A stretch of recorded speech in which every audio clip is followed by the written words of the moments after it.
Magandang araw mga insan. Ituro ko sa inyo kung paano ko pinlano yung pagpunta ko sa Skytree sa Tokyo.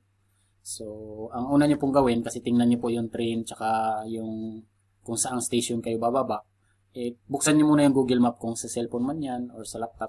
Dito, sa example natin ito, laptop ko ito. So, buksan lang natin yung Google Map tapos i-type nyo lang yung una nyong pupuntahan. Naka-default na siya, so i-click na lang natin yung Google Map kasi na-type ko na siya dati na Google Map. Nagdi-default na po yung ano natin search bar kasi ano po yan, AI, Artificial Intelligence. So, i-click lang natin tong Google Map yan. Kung saan kayo pupunta, yun po ang una nyong i-type. English po to usually ngayon, Tagalog na naman. Hindi ko pa alam paano i-set up sa English, baka dito yan. So, i-type lang natin Skytree Tokyo. So, i-click nyo na sa baba kung meron namang mga option yun na yan. So, ayan. Lumabas na rin po dito sa map. But at this time, kailangan nyo po nang i-click yung mga direction para makita po yung map ng train na dadaanan. So, i-click nyo to, mga direction. Pag English to, direction lang yata to. So, click nyo lang yan. I-click nyo na kung saan kayo nang galing. I-input nyo na dito. So, ako, Kuganicho. From Yokohama, i-type ko lang Kuganicho. Lalabas naman yan, Kuganicho Station. I-click ko na lang siya. Ayan, tapos lalabas dito yung ma-emboss po yung line ng route na dadaanan ng train papunta dun sa destination. Hintayin nyo lang. Pag mabagal yung internet, medyo mabagal siya. Pero ayan, lumabas na. Ayan na siya. Kuganicho. Naka-emboss na siya ng ibang kulay yung papunta dun. So, iba-ibang kulay. So, iba-ibang train ibig sabihin yan. Ito, ibang linya ng train, ibang line ng train. Then, yung red iba na namang train. Pero minsan, diretso, nagsasabi naman siyang don't transfer the same train. Kasi pupunta lang yung train. So, ito po siya, ang schedule niya, ayan. Ang nadetect po niya kung kailan kayo nag-search, yun po, binibigyan lang ng advance na mga 15 minutes, 20 minutes. So, kung hindi pa naman kayo aalis, iset nyo kasi ang ibibigay niya ngayon, no, kung kailan ako nag-search ngayon, 10 p.m. So, binigyan lang ako 9 minutes, may train daw dadaan. Yan, mga train na yan. So, pag bukas kayo aalis, wag niyo po itong i-click. Iset niyo muna itong umalis na ngayon. Pili kayo. Pag English po to. Aalis nang. So, only that one. So, tomorrow Saturday because ngayon is Friday. So, Sabado. Palagay natin ako aalis sa umaga. So, click nyo lang yan. Dapat may shortcut dito. Ayan. For example, aalis ako usually 8:30. Lalabas yung mga option dyan. Tapos, the best option, i-display din sa taas. So, ano din yan? AI, Artificial Intelligence din yan. The best option, nasa taas. So, i-click nyo tong detalye na to. So, bukas daw, 8:30. So, Sabado to 9:31 dadaan yung train. May dadaan talaga within that time. So, buksan nyo to.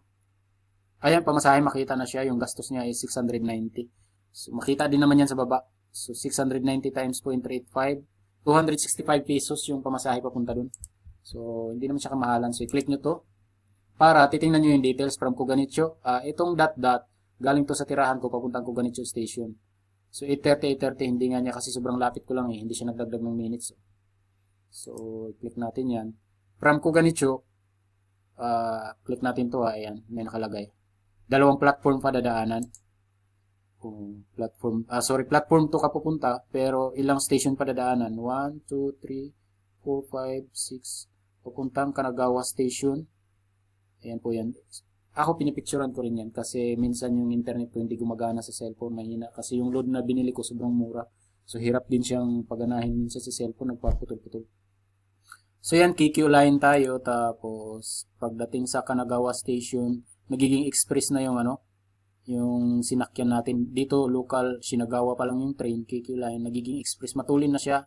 Hindi na lahat station siya hinto. Yun ang ibig niya sabihin. So, ilang station niya hintuan niya? 1, 2, 3, 4, 5, 6. 6 station. 6 station. Pagdating naman dito sa Asako sa line, magpatuloy sa parehong sasakyan. Huwag po kayong bumaba sa train.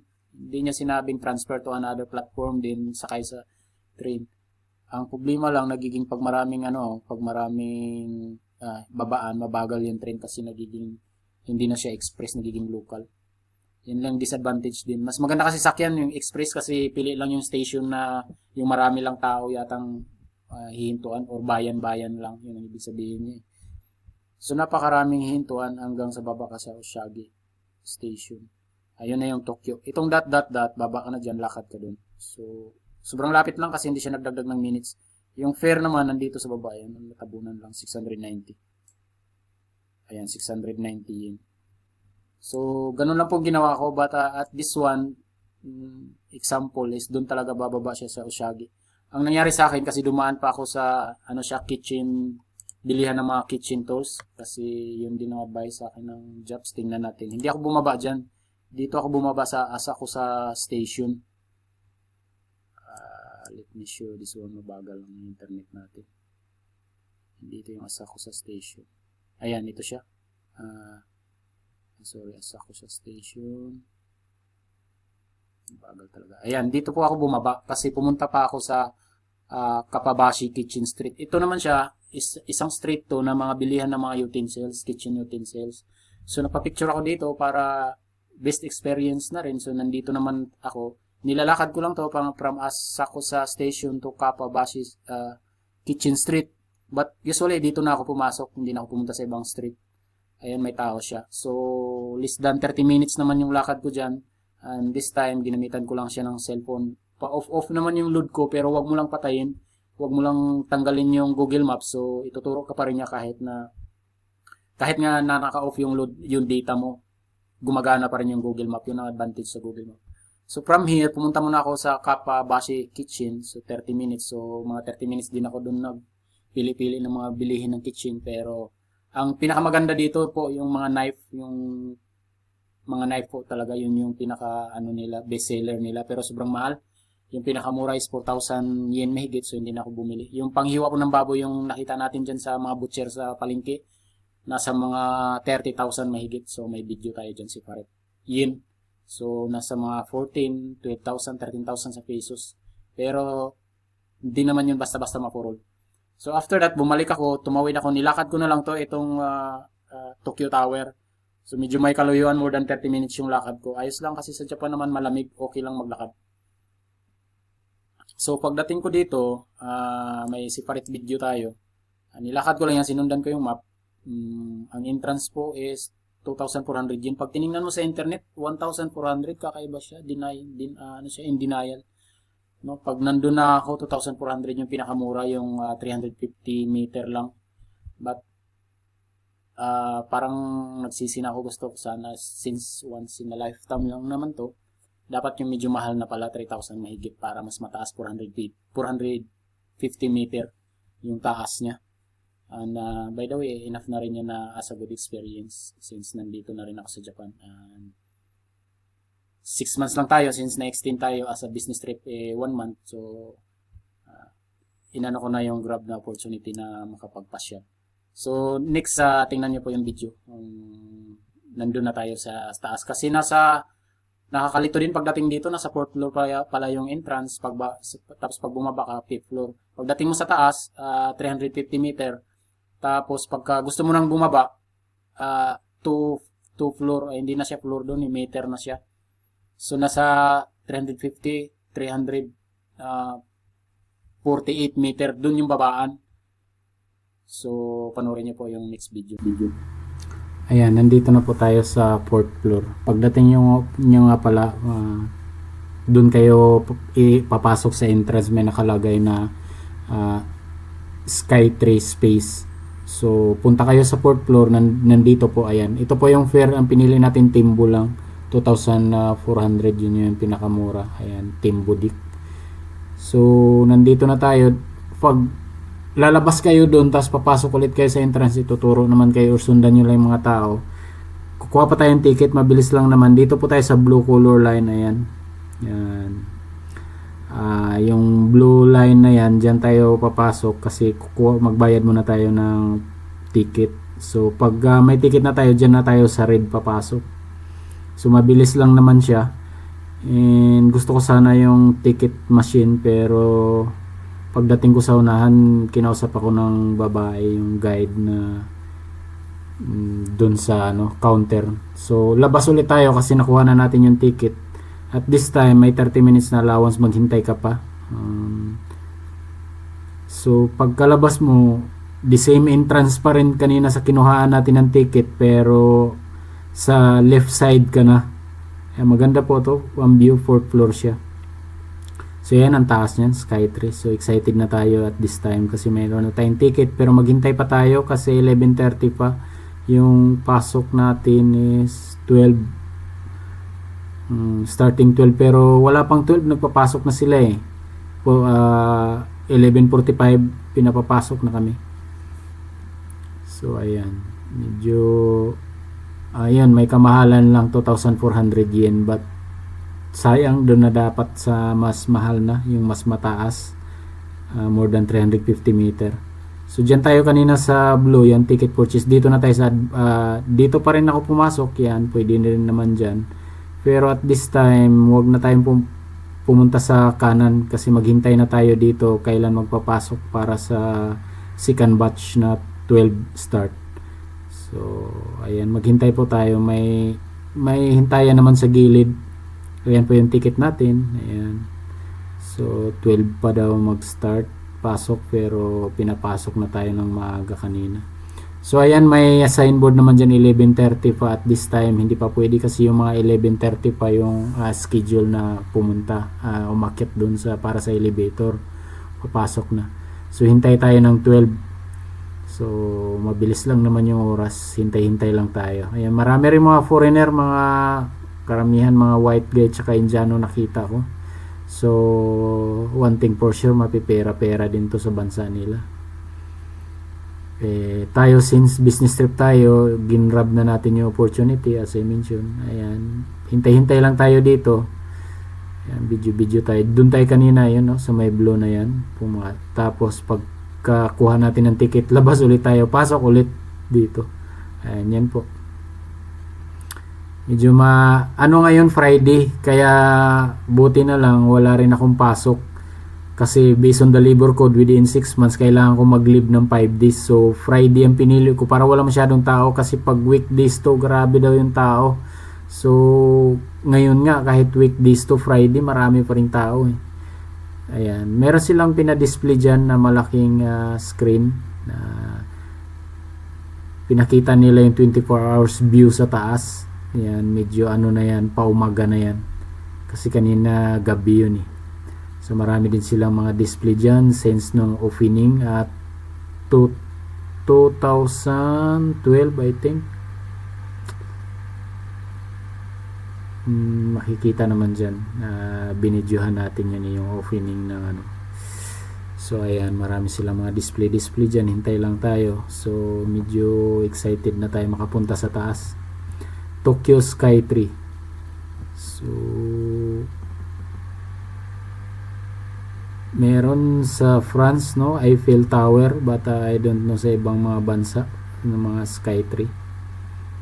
Pero ang pinaka famous kasi France. So ito pangalawa, I think bilong din sa famous na Skytree kasi mataas din siya, napakataas.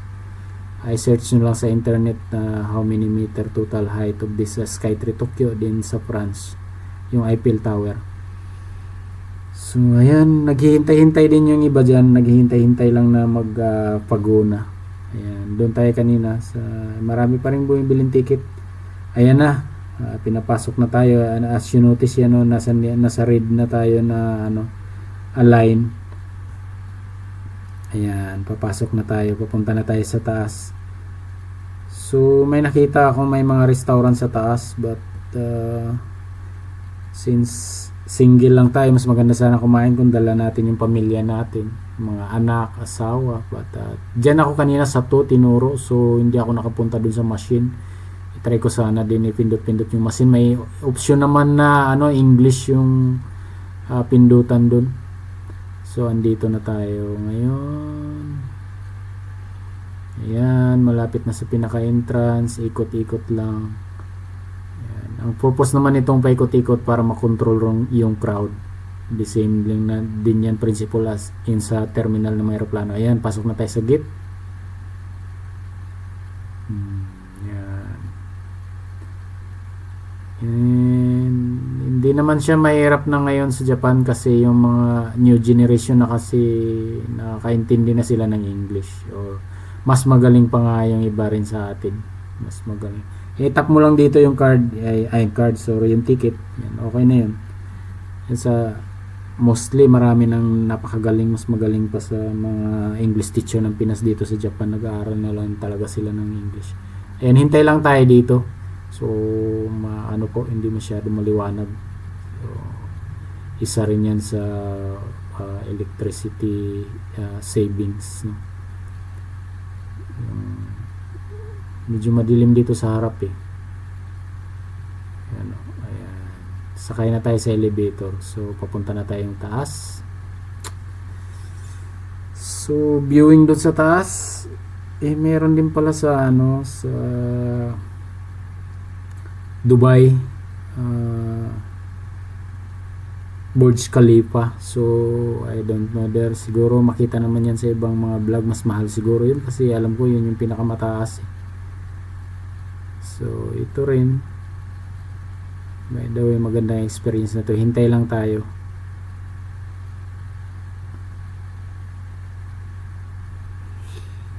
Ang tagal. May mga naman sila advisory. Yun lang, bihira lang yung English. Pagka nagsalita na sila ng English, tatandaan mo na siya.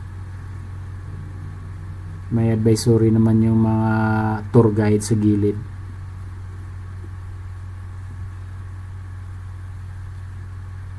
Yun, sa wakas pinapasok na tayo. So a little bit excited.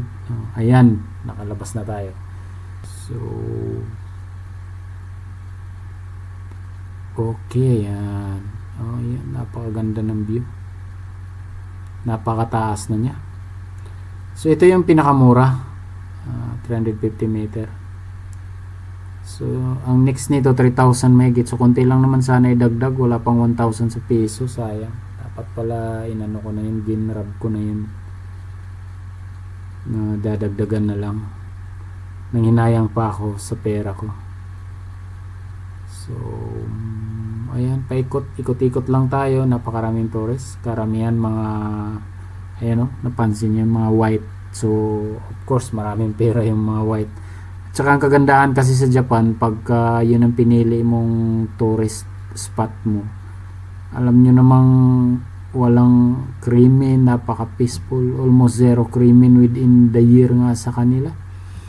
Tsaka napaka hospitality nila, napaka magalang, mabait. Ayan, yung siga-siga sa kanila, yun lang yung mga yung kumbaga asta-asta sa train pag sumakay, pero hindi talaga yung katulad sa atin na nagsusuntukan. Dito po yung babaan na. Huwag muna tayong experience natin. Ayan. Papunta na po itong babaan, pero since nandito na tayo, ikot-ikot na natin itong buong 350 meter floor. So east, west, north, south, makikita nyo po lahat dyan. Yung view ng Tokyo City.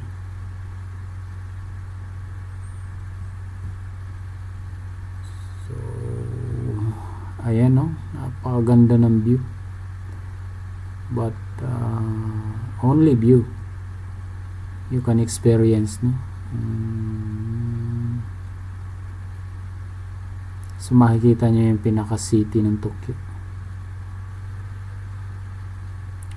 Meron din dito sa taas yan, no? Mga shop, mga bilihan ng mga souvenir. Ayan, hindi na tayo bumili kasi limited lang naman yung budget natin. So enough na yung mag-view lang tayo and experience. Skytree shop, yan. Then may restaurant din dun sa kabila, but hindi na rin tayo kumain. Pumunta lang tayo sa mini stop, bumili ng tinapay at saka milk na maliit, okay na. Ayan. Pag nakakalungkot din kasi kumain pag hindi mo kasama yung family mo. Mas maganda kumain kung kasama mo yung anak mo, asawa. But at this time, since business trip lang tayo, hindi natin madala sila dito, napakamahal ng pamasahe. So wala tayong budget na ganun. Ayan, 345 meter. So 340 meter, galing tayo sa 350. Yan na yung pababa dun. Ayan. Ayan. Tapos may elevator na nababaan dun. So mamaya na tayo bumaba, ikot muna tayo. Sinorbe ko lang yung babaan. And may display pa silang bulaklak para sa mga tourist, so pampaakit. Yan, may ito ano talaga to, natural na bulaklak. Kanina ano lang yun, artificial. Yan, napakaganda. Parang pag nandito ka sa taas, hindi ka magsawa. Nako, picture muna tayo. Napakaganda ng view.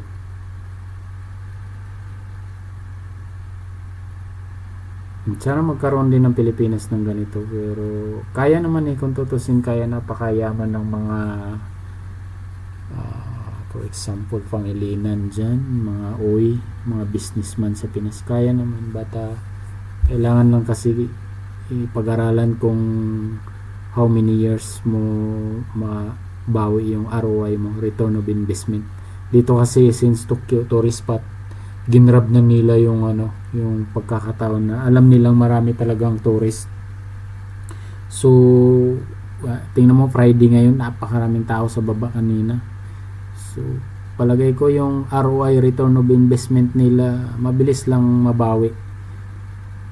Kasi hindi ordinary yung gastos nito. Nakita ko ang lalaki ng mga bakal na ginamit nila. So billion din to. Subukan ko sana to, hindi naman card at IC. So hinanap ko yung pass mo, hindi ko rin mahanap, pero palagay yun yung IC kaso hindi ko siya paano alam operate. 200 yen yan para magamit mo yung observatory, paano bang tawag yan, observatory telescope. So sayang, hindi ko siya alam paano gamitin. I-try ko sana kasi yan, mabiview mo yun eh. So nandito na tayo sa baba. Yan, may glass din siya, kaso ayan, hindi ka masyado mapipil na kabado kasi maliit lang yung glass. Mas maganda sana kung lakihan yung glass ba, yun ang ibig ko sabihin. Ayan yung mga bata, pero marami pa rin natatakot, pero ako hindi kasi yung glass maliit lang. Ayan yung restaurant, ang sarap kung kasama mo yung family mo dyan. Hindi rin naman kamahalan. So yun, baba na tayo. Pagbaba pala, marami ding elevator. So lang siya, pagka in-estimate lang nila, i-close na. Ayan, dito tayo sa baba, may shop pa rin na dadaanan sa 5th floor. Makadaan tayo sa shop. So this time hindi na tayo bumili kasi pauwi na tayo, enough na yun, 100.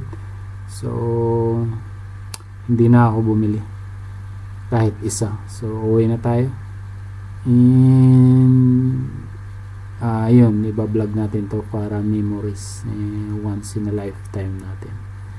So one thing for sure naman, itong Skytree na to, more than 50 years hindi pa to masira. So ayan, hanggang pagtanda natin, memories na to. Ayun lang naman siya. Pauwi na tayo, bababa ka lang din. So napakaraming tourist kahit Friday siya. Grabe yung Japan. Kasi yung ngayon, working days, napakarami nag-opisina. How about kung Saturday, Sunday to? Nako, grabe siguro yung tao. Ayan, nandito na tayo sa baba. Medyo tandaan mo lang kung west kagaling or east, then dun ka rin papunta. May mga babaan naman dyan kasi open na siya sa labas na to.